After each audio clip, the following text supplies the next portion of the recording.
Pour comprendre la vitesse d'Internet, nous devons d'abord connaître les composants. L'unité d'information numérique la plus fondamentale est le bit, une contraction de binary digit qui ne peut être qu'un 0 ou un 1. Pensez au bit comme une lettre dans l'alphabet numérique. Un ensemble de 8 bits forme ce que nous appelons un octet, byte. Si le bit est une lettre, l'octet est un mot complet ou un caractère. Par exemple, le caractère A que vous tapez dans un message est un octet. La règle d'équivalence clé est un octet égale à 8 bits. L'unité bits par seconde ou BPS est la métrique qui mesure la vitesse de transfert, nous indiquant combien de bits, lettres numériques, se déplacent en une seule seconde. Avec une connexion de seulement 1 bit par seconde, envoyer une simple lettre, A, qui représente 8 bits, prendrait 8 très longues secondes. Évidemment, l'Internet d'aujourd'hui est des millions de fois plus rapide, bien qu'aucune connexion moderne n'opère à 1 bit par seconde. Cette unité est le fondement de toutes les métriques que nous verrons. Essentiellement, lorsque votre fournisseur vous promet une connexion rapide, il vous informe de la quantité de bits par seconde que votre ligne peut gérer, ou kilobits par seconde, équivaut à 1000 bits ou 125 octets, se déplaçant chaque seconde. Cette unité représente la vitesse de l'ère pionnière d'Internet et des premiers réseaux mobiles. Les réseaux mobiles 1G et 2G, comme le célèbre Edge, fonctionnaient entièrement dans cette gamme. Par exemple, une connexion 2G rapide atteignait environ 384 kilobits par seconde.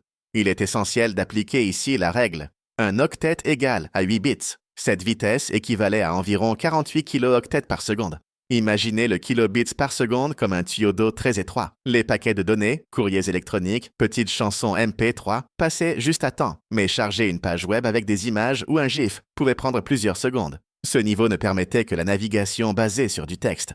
Bien qu'elle soit aujourd'hui pratiquement éteinte dans les connexions grand public, les réseaux kilobits par seconde ont été le pont qui nous a menés à l'ère mobile. Ils ont marqué le moment historique où, pour la première fois, nous avons pu voir une image se charger, même lentement, sur l'écran de notre téléphone. Le mégabit par seconde, Mbps, est l'unité qui définit l'Internet que nous utilisons tous les jours. Un mégabit par seconde équivaut à 1000 kilobits, ou ce qui revient au même, à 1 million de bits par seconde. C'est la métrique courante que vous verrez sur votre Wi-Fi domestique, vos données mobiles et les connexions à large bande. Cette unité a marqué la véritable révolution, l'arrivée des réseaux 3G. Les vitesses ont bondi de ce tuyau étroit du kilobits par seconde à un débit qui a permis, pour la première fois, le streaming vidéo, les réseaux sociaux riches en contenu et le téléchargement rapide d'applications. Les évolutions ultérieures, comme la 4G et le LTE, ont poussé ces vitesses encore plus loin, atteignant même des centaines de mégabits par seconde. Les fournisseurs vendent toujours la vitesse en mégabits par seconde, le terme le plus grand, mégabits par seconde, mais votre navigateur ou application de téléchargement affiche la vitesse en mégaoctets, qui est l'unité qui mesure le poids du fichier. C'est ici que réside l'erreur la plus courante. Rappelez-vous la règle clé, un octet égale 8 bits. Par conséquent, si vous avez souscrit à un service de 100 mégabits par seconde, votre vitesse de téléchargement maximale réelle sera d'environ 12,5 mégaoctets par seconde, 100 divisé par 8. L'Internet n'est pas plus lent. Le système mesure simplement le poids des données transférées, octets, et non le débit, bits. C'est juste un changement d'unité. Maintenant que vous connaissez la différence entre mégabits et mégaoctets, quelle vitesse pensez-vous avoir réellement chez vous? Partagez-le dans les commentaires. 1 gigabit par seconde représente 1000 mégabits ou l'étonnante quantité d'1 milliard de bits circulant par seconde. C'est la vitesse qui définit les réseaux de fibres optiques à haute vitesse et la technologie 5G. Pour visualiser le saut, si la vitesse en mégabits par seconde est une route à une seule voie, la connexion gigabit par seconde est une autoroute à 8 voies ouvertes et sans limite de vitesse. À cette échelle, le concept de attendre disparaît. Télécharger un film complet en haute définition ne prend que quelques secondes, pas des minutes. Les professionnels du cloud, les gamers et les streamers ont besoin du gigabit par seconde pour déplacer instantanément d'énormes quantités de données. Avec la mise en œuvre des réseaux 5G, nous avons constaté des vitesses allant de 1 à 10 gigabits par seconde, rendant réellement possible des technologies futuristes comme les jeux en nuage sans latence, la diffusion de contenu en 8K et le calcul à distance avancé. À ce niveau, le flux de données n'est plus un simple transfert.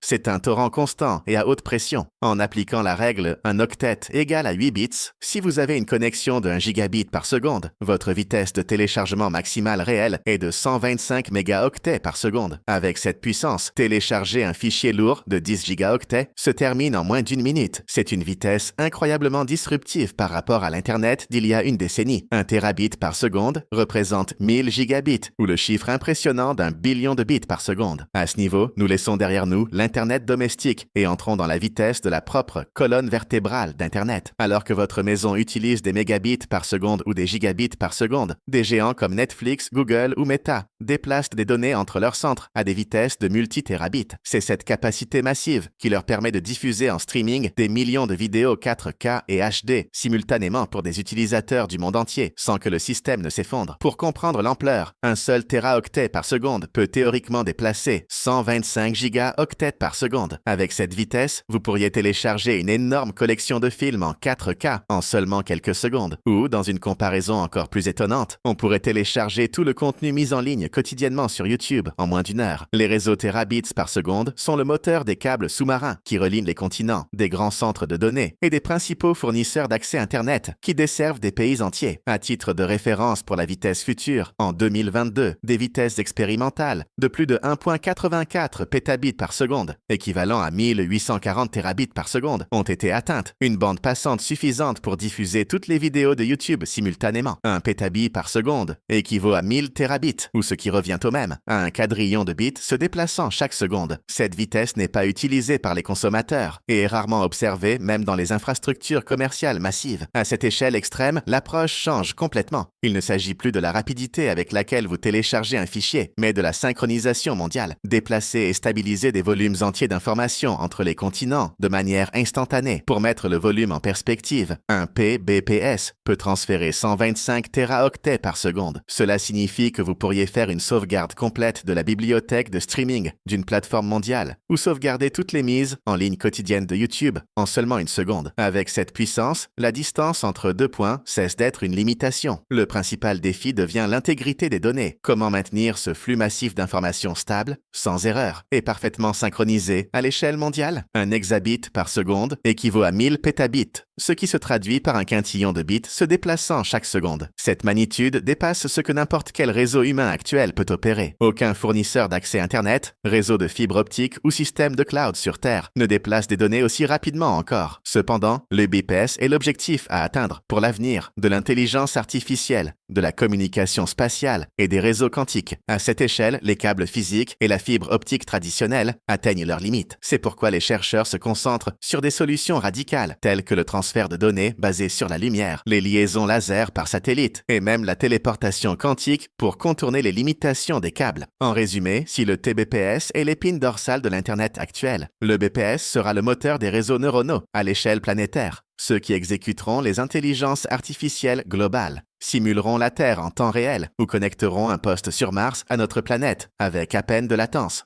Le zetabit par seconde ou ZBPS est une unité qui équivaut à 1 million d'hexabits ou, en chiffres simples, à un sextillion de bits par seconde. À ce stade, nous avons transcendé toute infrastructure réseau existante aujourd'hui. Pour comprendre ce que cela représente, même la somme de tout le trafic Internet mondial actuel n'approche pas cette vitesse. En fait, les experts estiment que le réseau mondial ne transfère aujourd'hui que quelques centaines de térabits par seconde. Un chiffre qui est des billions de fois plus lent qu'un seul ZBPS. Pour lui donner une ampleur tangible, un ZBPS équivaut théoriquement à 125 millions de téraoctets par seconde. Cela signifie qu'en 1 seule seconde, vous pourriez copier et transférer chaque morceau de données que l'humanité a jamais créé dans son histoire. Chaque vidéo, chaque document, chaque base de données. Et il y aurait encore de la capacité dans le canal. Arrêtez-vous un instant et demandez-vous, notre cerveau est-il capable de traiter cette magnitude? Le yotabit par seconde équivaut à 1000 zetabits, ou l'étonnant chiffre d'un septillion de bits se déplaçant en 1 seule seconde. Cette vitesse n'est pas seulement rapide, c'est un concept qui se situe au-delà de notre imagination. Pour le dire en termes absolus, un IAPS. Tout le contenu Internet existant pourrait être téléchargé en moins d'1 seconde. Actuellement, il n'existe ni câble de fibre optique, ni satellite, ni même de prototype d'Internet quantique d'aujourd'hui, capable de gérer cela. Nous parlons d'un concept purement théorique,